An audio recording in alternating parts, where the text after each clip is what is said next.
우리의 삶에는 예측하지 못하고 예상하지 못한 일들이 종종 발생하죠. 각종 사고가 일어나기도 하고 원치 않는 질병이 찾아오기도 하고 때로는 자연재해가 일어나기도 합니다. 이런 큰 규모가 아니라 할지라도 인간관계에 있어서 또 물질 문제에 있어서 자녀를 양육하는 데 있어서 크고 작은 문제들이 우리의 삶에 생겨나는 거죠. 어떻게 보면 우리 인생이라는 것은 문제를 헤쳐나가는 것인 것 같아요. 끊임없이 문제가 생기고 또 그 문제를 이겨나가고 그러면서 배우고 성장하고 그게 이제 인생인 거죠. 어떤 일들이 생겨나면 우리는 평상시에 겪지 못했던 감정들을 이제 경험하게 됩니다. 슬픔과 또 괴로움과 때로는 절망감, 막막함, 두려움, 불안함, 뭔가 딱 한마디도 말할 수 없는 복잡 미묘한 감정들이 우리에게 생겨날 때가 있는 거죠. 예를 들어서요, 어느 날 제가 여러분을 딱 불러서 집사님 좀 뵙죠 하고 무슨 일 목사님이 뵙자고 하지. 집사님 내가 참 그동안 말할까 말까 고민이 많았는데 집사님 아들 개똥이가 사실은 엉망입니다. 집사님이 모르는데 개똥이가 밖에 나가서 정말 못된 짓 하고 돌아다니고 차마 집사님한테 말 못하고 어떻게든 내가 좀 지도를 해볼까 하고 그동안 붙들고 이야기했는데 도저히 안 되는 것 같습니다. 집사님이 개똥이를 잘 타일러 가지고 바른 길로 가도록 이야기 좀 해주십시오 하고 제가 여러분 불러서 이야기했다고 해봐요. 여러분 저한테 그 이야기를 듣고 집으로 돌아갈 때 여러분 마음이 어떨 것 같아요? 내 아들이 그런 줄 모르고 있었는데 나는 아무것도 모르고 있었는데 목사님이 아들이 이런저런 문제가 있다고 이야기하면서 도저히 말 안 들으니까 집사님 좀 잘 달려라 하고 그 이야기를 듣고 갈 때 한편으로는 여러분 어떠겠어요? 한편으로는 부끄럽기도 하고 그렇지 않아요? 목사님한테 그런 이야기를 들었으니까 부끄럽기도 하고 한편으로는 황당하기도 하고 한편으로는 막 화가 나기도 하고 한편으로는 어떻게 해야 되나 막 걱정이 밀려오기도 하고 뭐 별 생각이 다 들 거 아니에요. 지금 에스겔이 그래요. 14절에요. 주의 영이 나를 들어 올려 데리고 가시는데 내가 근심하고 분한 마음으로 가니 한편으로는 근심하면서 한편으로는 분한 마음으로 갔다는 거예요. 한편으로는 염려가 되는데 한편으로는 막 화가 나는 거죠. 지금 이스라엘 백성들 상황이요. 타국에 포로 잡혀온 포로들입니다. 지금 나라는 멸망하기 바로 직전이에요. 그러면 모든 백성이 겸비하여서 가슴을 찢고 하나님 앞에 엎드리고 회개하고 기도하고 그래도 부족할 판이에요. 그런데 이 하나님의 백성들이 하나님이 말씀을 주실 때에 안 들을 거라는 거죠. 하나님이 말씀해 주시는 것만 해도 여러분 황송한 것 아닙니까? 왜요? 하나님이 나에게 말씀하신다는 것은 아직 나에게 기회가 있다는 거예요. 기회가 없으면요 하나님 말씀도 안 해. 꿈으로도 환상으로도 우림과 둠빔으로도 사울왕에게 말씀하지 않았잖아요. 말씀하지 않아. 그런데 하나님이 선지자를 세우시고 그 선지자에게 말씀을 주시고 말씀을 전하라 하신 것은 아직 기회가 있다는 거죠. 그런데 이스라엘 백성들이 그 하나님의 말씀을 안 듣는 거죠. 5절에요. 너를 언어가 다른 나라로 보내는 것이 아니다. 차라리 언어가 다른 나라로 보냈다면 그들은 들었을 것이다. 그런데 7절에요. 이스라엘 족속은 이마가 굳고 마음이 굳어 네 말을 듣고자 아니하리라. 절대 네 말을 안 들을 거라는 거예요. 집사님 개똥이하고 이야기 잘하세요. 그런데 각오 단단히 하셔야 될 겁니다. 개똥이가 절대 집사님 말 안 들을 겁니다. 집사님 보는 것보다 생각하는 것보다 훨씬 얘가 완악해가지고 아주 이마가 철강석같이 두꺼워가지고 말해도 절대 안 들을 겁니다. 각오 단단히 하고 말하셔야 될 겁니다. 여러분 그러면 그 이야기를 들은 부모의 마음이 얼마나 괴롭고 힘들겠어요. 그렇지 않아요? 집사님 마음 톡하게 먹으십시오. 개똥이가 말 안 들어도 집사님은 더 세게 말씀하셔야 됩니다. 그럼 마음이 얼마나 괴롭겠어요. 9절에요. 네 이마를 하석보다 굳은 금강석같이 하였으니 그들이 비록 반역하는 족속이라도 두려워하지 말며 니는 더 단단해야 된다는 거예요. 네 백성들 이마가 굳어가지고 절대 말 안 듣는데 너는 이마를 아예 금강석처럼 막 단단하게 해가지고 두려워하지 말고 말을 하라는 거죠. 그때 에스겔의 심정이 근심하고 분한 마음이 된 거예요. 한편으로는 근심이 되고 한편으로는 분한 마음. 여러분, 우리가 우리의 자녀를 말씀으로 지도를 하는데 말을 안 들어요. 그럼 그때 기뻐요? 아니잖아요. 막 화가 나잖아요. 내 말을 안 들어서 화가 나는 것도 있지만 하나님의 말씀을 가르쳤는데 안 들어. 그럼 화가 나잖아. 지금 에스겔의 심정이 분하고 막 근심하면서도 분한 마음이 됐어. 이것을 언어 그대로 풀면 경노함 안에서 쓰라린 그 말이에요. 한편으로는 경노가 됐지만 한편으로 마음이 너무 쓰라린 거예요. 한편으로 화가 나면서도 한편으로 너무 속이 쓰라린 거죠. 한나가 분인나에게 모욕을 당하잖아요. 애기도만 나면서 그리고 이제 모욕당하잖아요. 그때 한나의 마음, 그 한나의 마음을 표현할 때 쓰던 단어예요. 한편으로는 분하면서 한편으로는 속이 쓰리는 거예요. 하만에 의해서 유다 민족이 멸망할 것을 알고 괴로워하던 모르드게의 심정을 나타낼 때 쓰던 단어예요. 한편으로는 하만에 대한 분노가 일어나면서 한편으로는 자기 민족에 대해서 속이 너무 쓰라리면서 분노하고 쓰라린 거예요. 여러분, 이제 제 이야기를 듣고 집에 가셨어요. 밤에 개똥이가 돌아오기를 기다리고 있는 거예요. 이놈 돌아오면 내가 뭐라고 말할까? 어떻게 말을 할까 생각하는데 얼마나 고심이 되겠어요. 그냥 뭐라고 말할까? 한편으로는 고심이 되냐, 한편으로는 막 아들을 생각하면 막 화가 나는 거예요. 이놈의 자식이. 한편으로는 괴롭고 한편으로는 화가 나는 거죠. 살면서 이런 감정을 겪어야 하는 일이 우리의 삶에 없기를 바랍니다. 이런 감정을 겪어야 하는 일이 없는 게 하나님의 은혜예요. 우리가요, 사실 평범하게 사는 게 은혜입니다. 우리가 그것이 은혜라는 걸 알아야 돼. 그냥 평범하게 일상을 살아가는 거, 별일 없는 삶을 살아가는 거, 사실 그것이 은혜죠. 우리가 큰 일을 겪어보면, 생각지도 못했던 어려움이 우리의 삶에 찾아오는 큰 일을 겪어보면 우리의 일상의 사소한 것이 하나님의 은혜라는 걸 그때 알게 되는 거죠. 여러분, 이렇게 새벽에 나온 거 하나님의 은혜인 줄로 믿습니다. 그렇잖아요.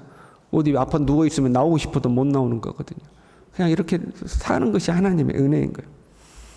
마음에 큰 짐이 이제 생긴 거예요. 에스겔은 하나님 막 천상을 열어서 보여주시니까 거절도 못해. 거절할 수 없는 하나님의 부름을 받았는데 말씀도 주시는데 네 백성은 이마가 곧아가지고 절대 말 안 들을 거다. 그래도 너는 이마를 금강석처럼 강하게 해가지고 너는 담대하게 하나님의 말씀을 전해라. 절대 안 들을 거지만 너는 전해라. 막 근심되고 괴롭고 한편으로는 이놈의 민족이 왜 이 모양이고 화가 나기도 하고 뭐 복잡한 감정이 있는 거죠. 그런 에스겔을요, 여호와의 권능이 힘있게 감동시켰다. 여호와의 권능이 힘있게 감동시켰다. 이걸 직역하면요, 여호와의 손이 내 위에서 강했다 그 말이에요. 하나님의 손이 에스겔을 강하게 붙잡아 주신 거예요. 에스겔 개인적으로는 도저히 감당할 수 없는 감정의 해오리 바람이 그 안에 확 분 거예요. 우리 그럴 때 있잖아요. 마음이 정리가 안 될 때 있잖아요. 한편으로는 짠한데 막 한편으로는 화가 나고 막 한편으로 어떻게 하냐 걱정되면서도 막 한편은 막 신경질이 나고 내 안에 내 감정이 정리가 안 되는 거예요. 그런데 하나님의 손이 나를 강하게 붙잡아 주셨다는 거예요. 내가 감당할 수 없는 감정의 해오리 속에서 하나님의 손이 나를 붙들어 준 거죠. 네, 여러분 집에 가셨어요? 그냥 다 마음을 진정시키고 개똥이 들어오면 좋은 말로 해야지. 내가 좋은 말로 타일러야지. 좋은 말로 해야지. 수십 번을 다짐하고 마음을 정돈하고 좋은 말로 해야지. 좋은 말로 해야지 했어요. 근데 개똥이가 집에 탁 들어오는 순간 어떻게 돼요? 그놈의 얼굴을 보면 화가 팍 폭발해버리죠. 수없이 내가 좋은 말로 해야지. 좋은 말로 해야지 했는데 팍 폭발해버리잖아요. 우리의 삶에 이런 일들이 있을 때, 이런 문제들이 있을 때 하나님의 은혜가 필요한 거죠. 내 힘으로는 안 돼. 우리가 아무리 내가 좋은 말로 해야지, 좋은 말로 해야지, 내가 내 감정 다스려야지. 그래도 안 될 때가 있는 거죠. 그때 하나님의 손이 우리를 붙잡아 주셔야 됩니다. 하나님의 그 강한 손이 우리를 붙들어 주셔야 됩니다. 큰 일을 만났을 때, 또는 큰 일이 없을지라도 항상 하나님의 은혜의 손이 우리에 있기를 간절히 바랍니다. 하나님의 손이 나를 강권해 주시는 거죠. 그래서 하나님의 영을 계속 반복해 강조해요. 2장 2절부터 보면 그 영이 내게 임하사 나를 일으켜 내 발로 세우시기로, 하나님께서 엎드려 있는 에스겔에게 네 발로 일어서라. 그런데 에스겔이 못 일어서거든요. 그러니까 하나님의 영이 에스겔을 이렇게 탁 세우죠. 내 힘으로 내가 일어서지 못할 때 하나님의 영이 우리를 이렇게 세우시는 거예요. 12절에도 주의 영이 나를 들어 올리시는데, 하나님의 영이 나를 올리시는 거예요. 14절에도 주의 영이 나를 들어 올려 데리고 가시는데, 하나님의 영이 에스겔을 붙들고 있는 거예요. 하나님의 영이 우리를 붙들어 주시기를 소망합니다. 내 힘으로 일어서지 못할 때, 내 힘으로 감당하지 못할 때 하나님의 영이 나를 탁 붙드는 거죠. 지금 에스겔은요, 다른 것이 아니라 자기 백성과의 관계 때문에 근심하고 분해하는 거죠. 그렇잖아요. 이 백성을 향해 하나님의 말씀을 선포해야 하는 것, 마음이 곧아서 하나님의 말씀을 듣지 않으려고 하는 이 백성에게 자기가 말씀을 선포해야 되는 것, 다른 말로 하면 사명이죠. 이 사명 때문에 근심하고 분하는 거죠. 우리 자신은 어떻습니까? 신앙의 문제로 마음 아파하는가 하는 거죠. 내 삶에 뭐 질병의 문제, 뭐 자연재해의 문제, 무슨 사고의 문제 안 생겨서 그런 거 없어. 그런데 우리의 자녀들, 우리의 가족들, 우리의 이웃들의 신앙 문제 때문에 우리가 마음 아파하고 때로는 분해하는 거죠.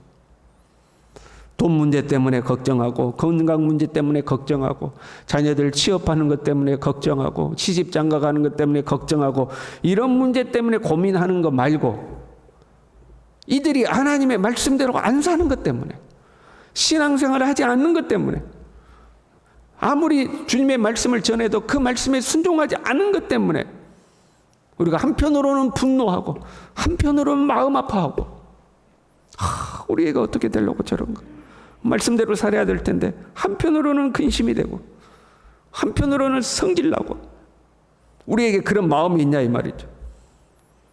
더 나아가서 내가 내 자신의 사명을 감당하지 못하는 것 때문에, 지금 에스겔은 사명 때문에 분노하잖아요. 사명을 감당하지 못하는 것 때문에 한편으로는 근심이 되고, 내가 이 목사로서 이 사명을 잘 감당해야 될 텐데 근심이 되고, 한편으로는 그런 내 자신에 대해서 분노하고, 그런 마음이 우리 안에 있냐 이 말이죠. 우리가 좀 세속적으로 변해가는 것 같아요. 시간이 갈수록 돈 잘 벌고 잘 먹고 잘 살고 아픈 데 없고 그러면 됐다. 우리의 자녀를 볼 때도 자, 좋은 직장 들어가서 시집장가 잘 가서 걱정 없이 살면 됐다. 혹시 우리가 그러지 않냐면 거기서 멈추면 안 되잖아요. 돈 잘 버는 거 좋아. 시집장가 잘 가는 것도 좋아. 근데 거기다가 뭐가 있어야 돼요? 예수님을 잘 믿어야 돼요. 그게 반드시 있어야 되죠. 그런데 예수 믿는 것이 빠졌는데도 우리의 마음에 그래도 잘 사니까 언젠가는 되겠지, 언젠가는 믿겠지 하고 우리의 마음이 그냥 무뎌져 버린다 이 말이죠. 신앙생활 잘하는 것 때문에, 잘하지 않는 것 때문에 걱정하고, 말씀대로 살지 않는 것 때문에 마음 아파하고, 때로는 그것 때문에 화가 나기도 하고, 주신 사명 감당하기 위해서 몸부림치기도 하고, 우리의 신앙이 물러지는 것이 아니라 오히려 금강석처럼 아주 단단한 믿음이 되어서 믿음의 길을 걸어가야 할 텐데, 저와 여러분이 하나님 앞에 굳건하게 설 수 있기를 바랍니다. 하나님께서 에스겔을 붙들어 주셨던 것처럼 이 새벽에 하나님의 영이 우리도 붙들어 주시기를, 우리의 자녀들도 붙들어 주시기를, 모든 성도들을 붙들어 주시기를 이 새벽에 기도하기를 바랍니다. 함께 기도하겠습니다. 하나님 아버지, 우리의 삶을 평안케 하시고 큰 문제 없도록 하신 것에 주님 감사합니다. 하나님, 우리의 삶이 평안할 때 더욱 주님 잘 믿게 도와주시고 믿음의 길에서 떠나지 않게 도와주시옵시고, 사나 죽으나 오직 예수 믿고 예수 의지하고 살아갈 수 있도록 하나님 우리 모두를 붙들어 주시옵소서. 우리의 마음이 무디어져서 이 땅에서 좀 잘 먹고 잘 살면 하나님의 말씀에 귀 기울이지 않고 하나님의 말씀을 듣지도 아니하고, 그런 상황을 보고도 그냥 아무렇지도 않는 무디어진 심령 되지 않도록 도와주시고, 말씀대로 살기를, 하나님의 뜻대로 살기를, 하나님 의지하고 살기를 간절히 소망하고, 이것 때문에 때로는 마음 아프고 이것 때문에 때로는 분노할 수 있는 하나님 그런 생생하게 살아있는 믿음의 삶을 살아갈 수 있도록 우리 모두를 붙들어 주시옵소서. 예수님의 이름으로 기도 올리옵나이다. 아멘.